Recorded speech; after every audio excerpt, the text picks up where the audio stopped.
guys, and welcome back to the Crawl Room. We're here once again in this wonderful ranty room for all things Formula 1. The Hungarian Grand Prix has come to a close, and what could be said? It was a really good race, wasn't it? It was fantastic. The tyre strategies up and down the field were mixing the grid up. There were some good on-track battles as well, and Hungary's a really renowned place for difficulty in overtaking. But quite a lot of drivers pulled some really impressive moves this weekend, and yeah, made the race very, very fun indeed. So I'd just like to apologise that this video, of course, is going out a day later than planned. I was at a festival, Kendall Calling, Friday to Sunday, travelled home Monday.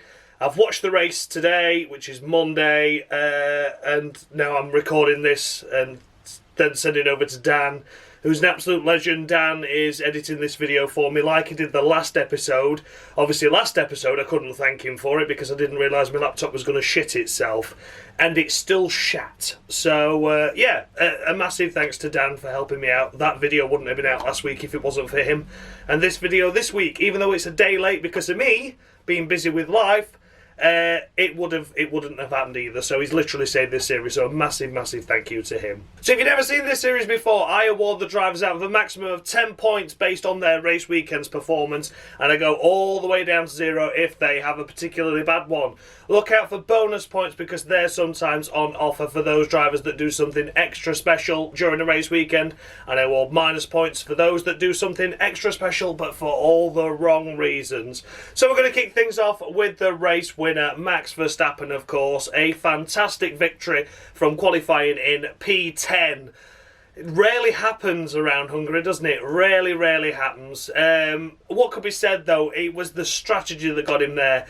Started on the soft tyre, picked his way through a couple of cars, got up to around 7th, 8th area, elected to stop early for the mediums and then stop early again for another set of mediums, and everyone else ahead of him, mainly Ferrari, were fucking up drastically, and he just carved his way through the field, undercutting everyone to take a really, really great victory at the end. It was a little bit squeaky bum time, wasn't it, for him when Valtteri Bottas pulled off at the latter stages. If that had been a full-blown safety car, I think that it would have certainly been Hamilton and George Russell during the final couple of laps on a restart that would have been chomping at the bit to get round him and overtake him for the victory. So, has to be lucky in some respects. Let's not mention as well that sexy 360 spin he did during the race. He got past Charles, he did a fantastic overtaking manoeuvre on him, and then a lap later lost it. You spin me right round, baby. He certainly did. And then carried on and re-overtook Charles again. So it wasn't really any issue with that. It was just an unfortunate moment for him, but he was able to win the race by about 8 seconds in the end, wasn't it? So yeah, really, really good stuff. So for Max Verstappen, I'm going to award him 9 points on the Crawl Room. I am deducting a point for that pirouette of 360s. As sexy as it was, and as much as it didn't cost him his race, as always, these guys are at the front of the field, and I have to be overly critical with them to keep it fair for the cars further down the field that are struggling to score points, let alone podiums and victories. So yeah, Max Verstappen this weekend, not his fault that he was in P10. It was a car issue, wasn't it? MGUK, HPQ, RST. Find out what it means to me. And then, yeah, that was it. P10, strategy was there, pace was great by him, and yeah, 9 points to Max Verstappen on the Crawl Room. Next up, of course, we have Lewis Hamilton in the Mercedes, another P2 finish for him, and since he got on the podium for the first time at Canada, he's never been off it. We've had 5 podiums in a row from him now, and he's the only driver that scored more than him in these 5 races is Max Verstappen. So it really shows you the consistency now that Hamilton's managed to develop after getting comfortable with that car and doing a really, really good job. He was another driver that had some issues in qualifying. His DRS flap not opening during that final session, which meant he was down in 7th, wasn't he, for the start of the race. He could have been much higher. Would he have been on pole with George? He'd have had a chance for him. But, you know, that's just life, isn't it? Some things go your way, some things don't. But it's nice that the race played out so it kind of mitigated the damage. You know, George was 3rd, Hamilton was 2nd today, and I think all in all that's fair play. So, yeah, DRS flap wouldn't open for him, so yeah, weird one that, wasn't it? To be honest, I have not watched qualifying. Can I just be perfectly honest with you there? So even if that information's wrong, I'm sorry. There's only so much a man can do and still get this out just 24 hours late. But yeah, it's you know, a great race result at the end there. Again, Hamilton and the Mercedes strategy, perfect. This is where it sorts the men out from the boys, doesn't it? You've got drivers that are doing really well at the moment and giving them everything they've got, and they've also got a strategic team on the side of them that are with them and they know how to push forward and get the optimal result. And Mercedes certainly did that today because there was no retirements within that top six. So, you know, those top six cars that we're hoping are challenging for victory, they were all still in the mix, and here they are with a double podium for Mercedes. So for Lewis Hamilton, it's a perfect 10. Well done to Lewis Hamilton there. Fantastic stuff. Once again, as mentioned, it's not about where you qualify, it's the end result. Qualifying wasn't his fault. He would have been higher up. Would he have been pole? We don't know. We're never going to know. But yeah, overall, fantastic stuff. So well done to Lewis Hamilton. 10 points to you. And then we come to George of the Russell. Watch out for that top 5. And here he is. I might have to say watch out for that top 3 because he's certainly doing a great job, isn't he? He's on par with Lewis Hamilton now, getting the podiums in. They've had 11 this season, combined Mercedes. And judging by the first race weekends we saw of them, 11 podiums at the midway stage, at 12 races in, 13 races in, whatever the feck we're in. We'd have certainly thought they'd have not had that many, but the form has been fantastic, and even when the pace hasn't been there, the strategy has been to get them up there, and the reliability as well, let's not forget, and it's all working so well. A brilliant pole position lap by George. His first ever pole position. He drove really well, didn't he, to hold off Charles for as long as he did, but eventually the faster Ferrari went round him, and then obviously as the Ferraris went backwards, it was time for the Red Bull to come forward of Max Verstappen to snatch victory. Towards the closing stages, of course, he got nipped through by Hamilton on much fresher soft tyres. He did put up a little bit of a defence, but nothing untoward. It was great racing between the two Mercedes boys, and it was nice to see him fighting that high up the field as well. So, yeah, overall, George Russell, it's another perfect 10 for him. Fantastic stuff. A great race weekend overall. His debut pole position and another podium. I'm sure he'd have wanted the win. Everyone would have wanted him to see it with how difficult Hungary is to overtake, but it was just an unstoppable Max Verstappen this weekend, wasn't it? And his teammate having a slightly better strategy at the end there. But again, don't take anything away from George. Another solid weekend for him. 10 points on the crawl room. Then we come to the first of the Ferraris, and it's Carlos Sainz. Oh, for fuck's sake, Ferrari. I'm just going to take my hat off now and pay my respects to the Ferrari strategy team because they have all been shot and buried in an unknown location somewhere near Milan.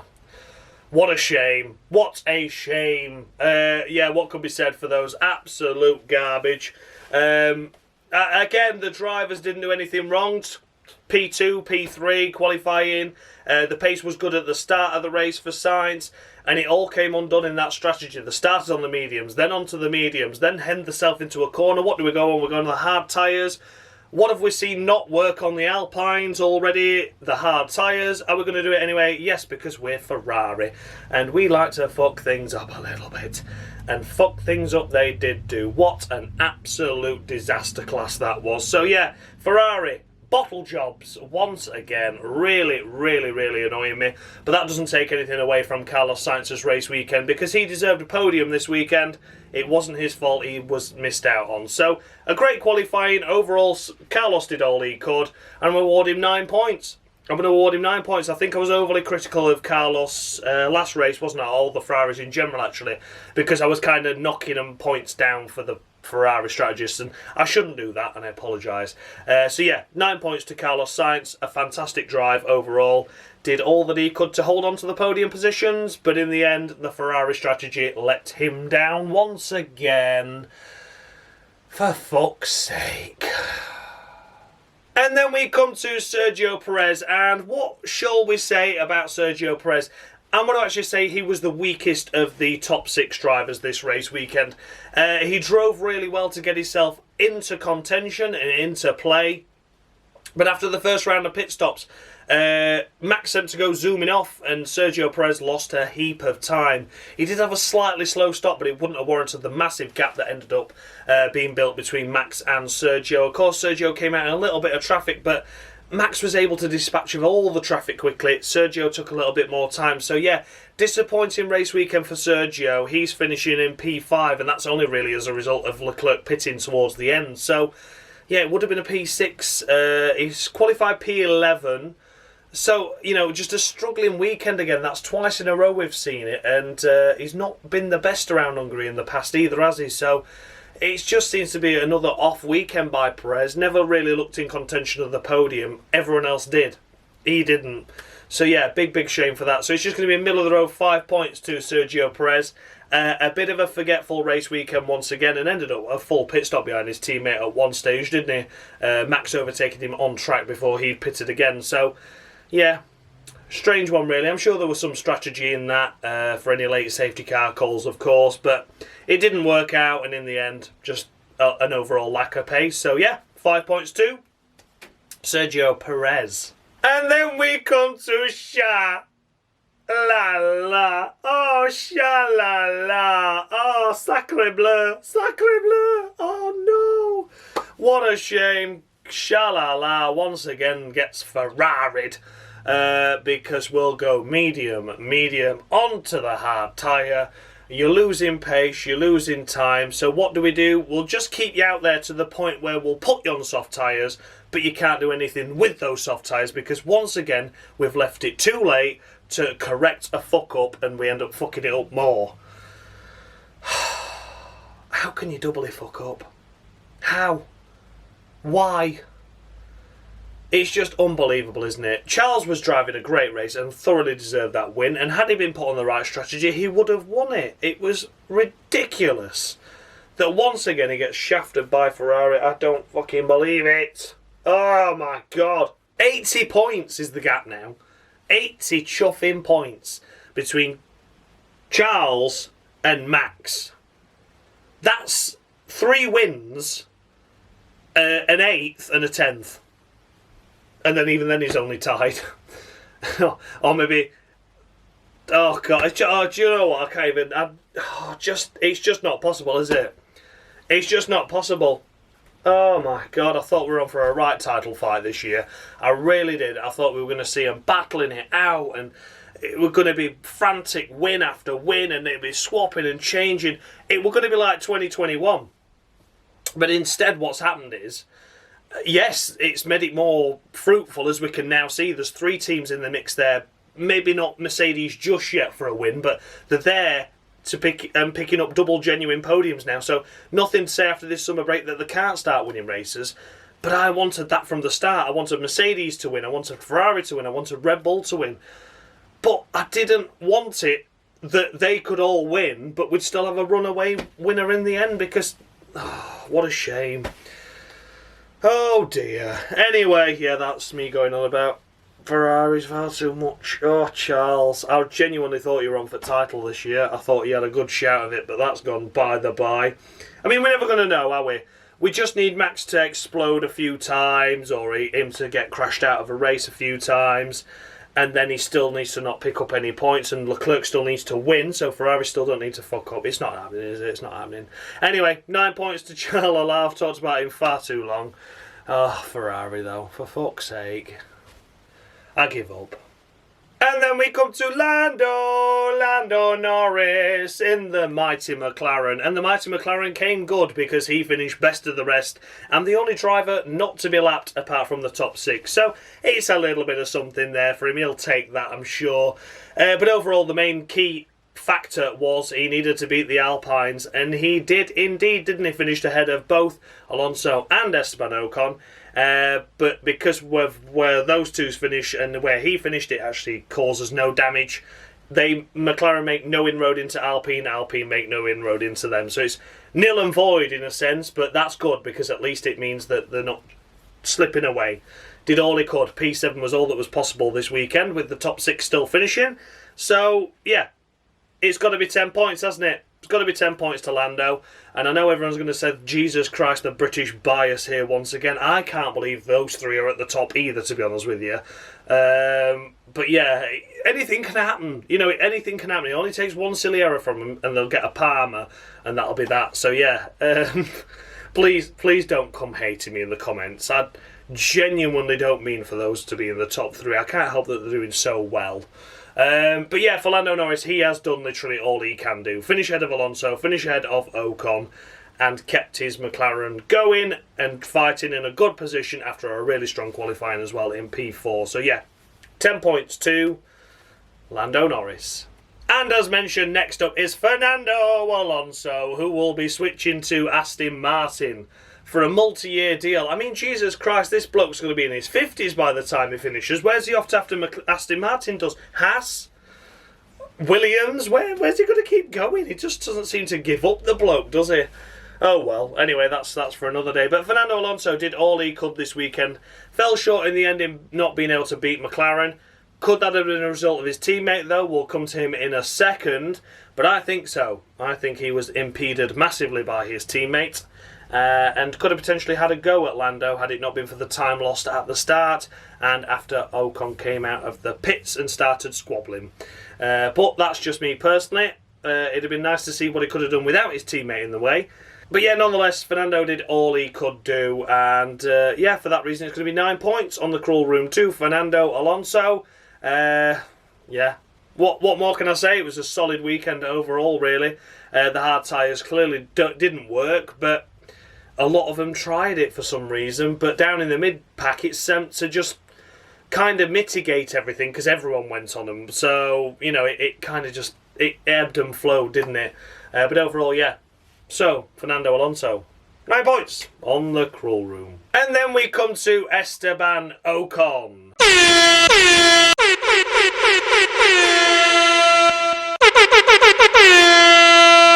Hey, look who got the Aston Martin seat. No, not me, you bastards. So what could be said for Esteban Ocon? It is a Palmer of the week because that was fucking ridiculous. That was stupid. I'm all for teammates battling. I'm all for a fair fight. We've seen it multiple times this season and in the past. Look at George and Lewis earlier on, as mentioned, with their battle at the end there. It was fair, it was respectful. It was at a time where they could fight. Ocon was a little bit naughty off the line, nearly putting Alonso into the pit wall and could have easily took both cars out in that situation. And then you come out the pits, okay, you had a little bit of a slow stop, so you shouldn't have actually been that close to your teammate. But you then impede Alonso and yourself to the point where Daniel Ricciardo, the mainest competitor of them all, McLaren for Alpine right now, you let him slip through and take 2 positions freely because you're squabbling with your teammate who's on much fresher tyres as you just come out of the pits. What you should have been able to do there was just yield, let Alonso through and then chop Danny Rick off. Even if Danny Rick got Ocon, he still wouldn't have got Alonso. But yeah, I hate it. I hate this needless fighting for no good fucking reason between teammates. I know people always say I'm a hypocrite, but you know when I know that you can race and when you can't race. And you know when it's better for the team. It's a team goal at the end, and especially when you're further down the field, you're not fighting for a driver's championship, you're fighting for a team's championship, and it makes all the difference every single point. You potentially cost Alonso from finishing ahead of Lando because he got then caught up behind Danny Rick. You cost time squabbling. Silly. Absolutely needless. So yeah, Esteban Ocon, Palmer of the Week to him, I'm afraid. Might be an unpopular opinion, but I don't care. It's the way I saw it, and it annoyed me. So there we go. Palmer of the Week to Esteban Ocon. And then we come to the last of the points finishers. It's Sebastian Vettel, and it was almost like deja vu, wasn't it? We were seeing Aston Martin squabbling for the final points paying position. I thought, oh my God, is Lance going to stomp on the brakes again on the final corner of the final lap and let everyone go? Oh my God, send everyone into meltdown. He's hurt by a precious, precious Seb again. Oh no. Well, thankfully not, because Stroll played the team game and actually jumped out of the way after a couple of laps of Seb being behind him. Seb was on much fresher tyres, and I think they just thought if something happened ahead with the 2 Alpines, as they were known to do earlier in the race, or of course with Norris or anything like that, at least Seb was a little bit closer to the field. So Seb took the point this time for the Aston Martin squad, and while a point still isn't amazing, it's good for where they are right now. So he'll take a point, I'm sure. And Seb, of course, has announced his retirement as well now. So, yeah, Fernando Alonso going to be filling his vacant spot. Yeah, maybe could have got someone with experience a bit younger. I don't know. I don't really understand the whole move there. But that doesn't matter because we're talking about Sebastian Vettel. And overall, Sebastian Vettel picking up a point after announcing his retirement. It's satisfactory, isn't it? So, yeah, well done, Sebastian Vettel. It's 9 points to you. And as mentioned, just missing out on the top 10 was Lance Stroll due to tactically moving out of the way of his teammate. And you know what? Fair play to him for that. This is when we were saying about when it's needless squabbling, when it's deserved squabbling. And I think Aston Martin, in some respects, maybe thought it was a bit of a stretch to let Seb go and let him get the point. Maybe deep down they were thinking, look, it caused a bit of aggro last time, even though it was fair, but people were kicking off. Let's just nil and void the reputation of Stroll. Let him go through. Let Seb just pick the points up this time around. And it makes no difference who picks the point up. It's a point at the end of the day.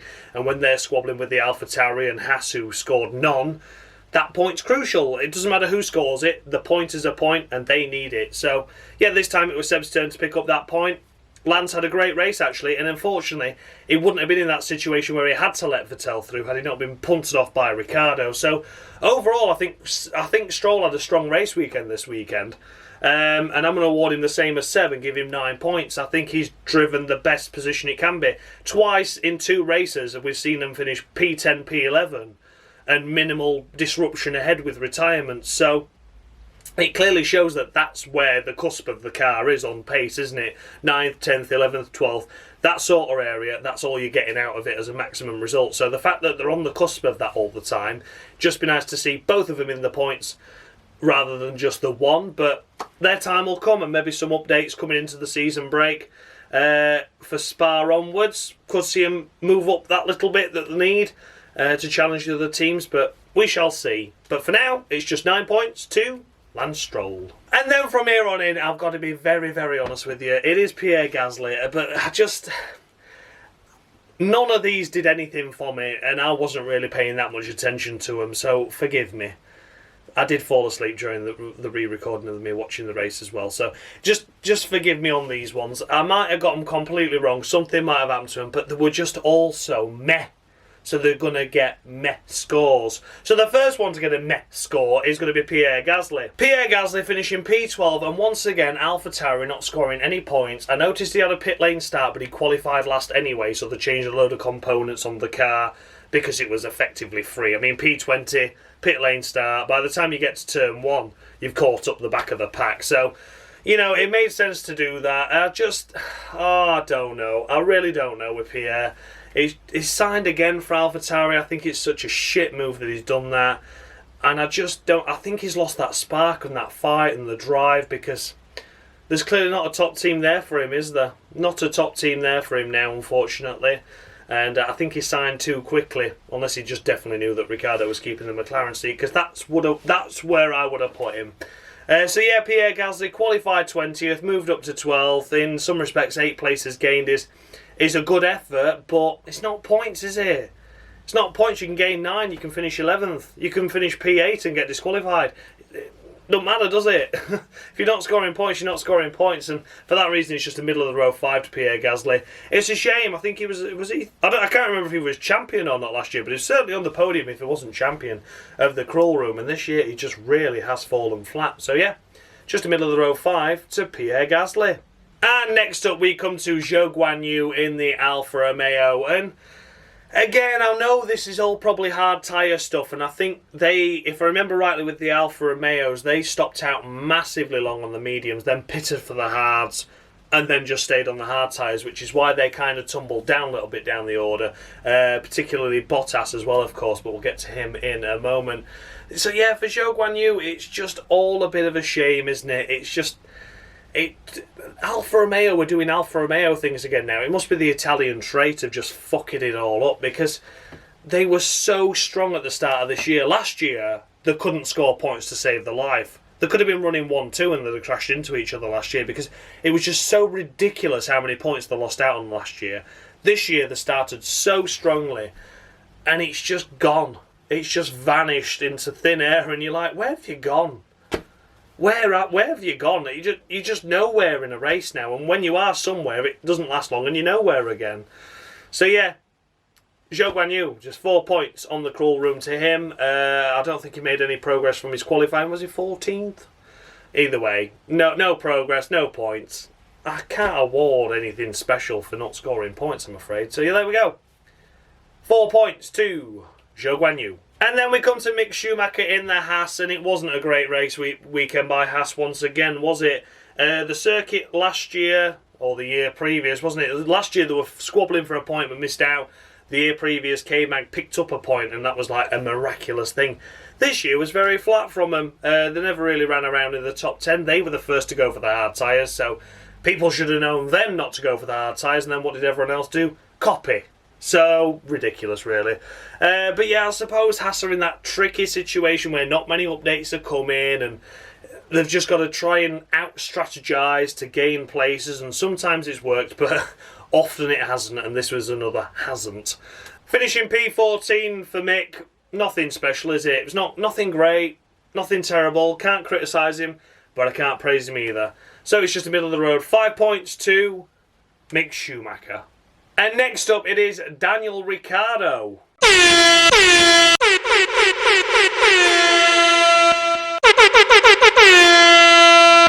You've been disqualified, you wanker.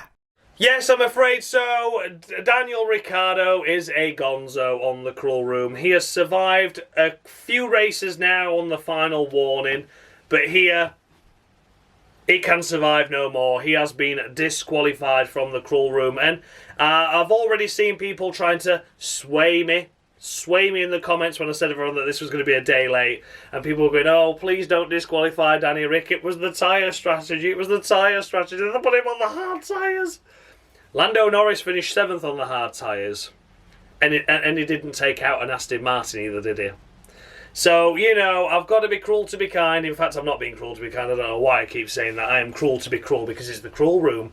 And Daniel Ricciardo is disqualified. It was going so well, that double overtake he did on the two Alpines. I was like, come on, I've got a bit of fire in my belly. I was enjoying that.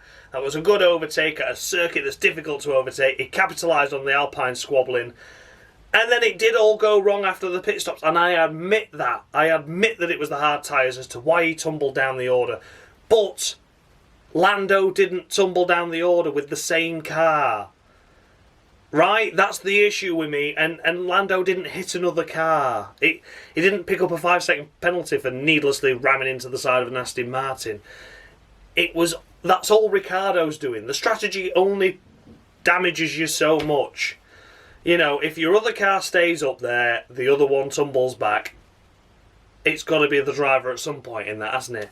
Both Ferraris tumbled down together. Both Asses tumbled down together. Both Alpines lost out to Lando as a result of their own squabbling and the hard tyre strategy going earlier onto them. So, yeah, I'm afraid such a likeable guy, such a likeable character, but I hope he learns from this. And 2023 is definitely at McLaren. I hope he comes back stronger and he just fights a little bit more and he realises the error of his ways this year and why I disqualified him, and he'll come back and he'll kick the shit out of them all. That's my hope anyway. So yeah, I do love you, Danny Rick, I really do, but you've had far too many chances prior to your final warning. I think you should have been on your final warning and gone before Yuki, actually. So I think you want to think yourself lucky you made it to the halfway stage, buddy. But I do love you. No hate or animosity against you, bro. We're still cool, hun. You get me? But you are disqualified. So, disqualification for Daniel Ricciardo. Next up is Alexander Albon. Do you know, I'm just going to breeze through these because I'm getting bored now. And that my throat is properly going. 3 days of screaming at songs I don't even know. Well, I knew some of them. Yeah, it's taking its toll. So Alexander Albon, 4 points. Again, a bit of a nothing weekend for Albon. Picked up that damage at the start of the race. Clattered into the back of a Haas, was it? Or was it into... Oh, it was into the side of Vettel, wasn't it? Everyone likes hitting Aston Martins. More damage for Aston Martin to fix the buggers. So yeah, 4 points to Alex Albon this weekend. Just a mere weekend again. Unfortunate. No impressive Q2 appearance. And just a bit lonely. So there we go. 4 points to Alex Albon. Then we come to Kevin Magnussen again. The strategy really ruined his race. He had a late pit stop in that final virtual safety car period. I think it was maybe just trying to nick a fastest lap point. Not that he'd score it, but nick it off someone else. But it didn't happen and whatever else. And it was just a nightmare. So 4 points to K-Mag as well. A bit of a disaster really. Once again by Haas. Just... We're in that flat stage again, aren't we? We had all the joys and jubilation of 2 double points finishes. You're like, wow! And now we're back doing Haas things again. The consistency always fails Haas, and just when you think they're doing well, they start doing really shit again. So yeah, middle of the row 4 to Kevin Magnussen. And then it's Nicholas Latifi, and he does not get disqualified this weekend, despite people's best efforts in wanting me to. For the simple fact is, I need to save someone to disqualify till after the summer break. Please, just let me have this one. Because after I've disqualified Latifi, who else do I start giving final warnings to and start really ripping into? Probably Stroll, actually. But when he has a good one, he has a good one, doesn't he? So, Nicholas Latifi, 2 points. 2 points, and the people are going to go, oh, you're not even giving him a Palmer. Oh, yeah, why don't you just marry him then if he's your best friend? Well, you know, what can I say? Nicholas Latifi. Just let me disqualify him. Gives you something to look forward to in 4 weeks, doesn't it? It's content. It's not, because no one ever watches this far. I see my analytics. You click off after 8 minutes. But, you know, just enjoy it. Just enjoy it. You got him to look forward to. Future disqualification on the horizon. Okay? Think of it like that. So just 2 points for Latifi now. Should be disqualified, but you can have it later. Last of the finishers was Yuki Tsunoda, and of course he's already disqualified on the cruel room anyway, so I don't really talk about him. But here he is, last of the finishers. If he wasn't disqualified, it would certainly be today, because that was absolutely awful once again. I think strategy again played a part, but his lack of pace played another. So very disappointing for Yuki Tsunoda. Not really booked his ideas up since disqualification like other drivers have done in the past. That's all I'm going to say on that one. So yeah, unfortunately, he's already disqualified, and it was still another bad race. There we go. And then the only retirement on this list, and if I'm actually correct in saying with my terminology, I believe he's still classified as a finisher because it was less than 6 laps down. If you go 6 or more, you get classified as a DNF, but I think he only went 5 laps down, so he might actually still be classified as a finisher. Not sure how the land lies. Someone hit me up in the comments if you do know, but he is a DNF because he pulled off to the side of the road and caused that late virtual safety car period, which kind of put a dampener on the paces of things and people closing in. Maybe Charles could have got Sergio, things like that. You know, was Sergio going to get Sainz? That was all kind of getting a bit interesting there, but these couple of laps behind the VSC at the end there just kind of put a dampener on it. But one of those things, isn't it? That's racing. But thankfully it wasn't a full safety car for the likes of Max ahead, although I would have loved to have seen a full safety car in a final lap shootout. Oh, that'd have been amazing. But it didn't happen. So yeah, there we go. Valtteri Bottas, 4 points out of the maximum a DNF can score in the race. And that's that, really. So there we have it, guys. Those were the runners and riders of the Hungarian Grand Prix. Let me know your thoughts and feedback down below. Did I score any drivers too high, any too low? The results of the scoreboard updated with my scores I've given now, which are all very vague and really bad, are on the screen now. Take a look. See who you think. Who's up there? Who's down there? Yes, I know it's 3 Brits at the top. Is it my fault that they're doing so well? I'm sure someone in the comments will tell me it is. I'm sure they will. Yeah, as always, a massive thank you to Dan of Mushy Gaming for the scoreboard and the intro, and for him for being editing these last 2 videos for me, because without him this series wouldn't even exist, let alone be more pointless than it already is. And as for Dave, of course, who can forget Dave, F1 Games PlayStation, for the fantastic Jolie and Palmer skits that you all know and love by now. So thank you so much for watching, guys. I'm going to get myself a new laptop sorted out, or fix this one that's broken, or do something during the summer break. So if you don't see many videos from me, that's why. But I will be back nonetheless for Spa in 4 weeks. So yeah, see you then. Thanks a lot for watching, guys, and of course it will return Monday at 6, not Tuesdays, unless I'm at more festivals, who knows. But yeah, thanks a lot for watching, guys. I'll see you all in a few weeks' time for the Crawl Room series. Hope to see you sooner for all the other shit I put on this channel as well. Thanks a lot for watching, guys, and as always, much love.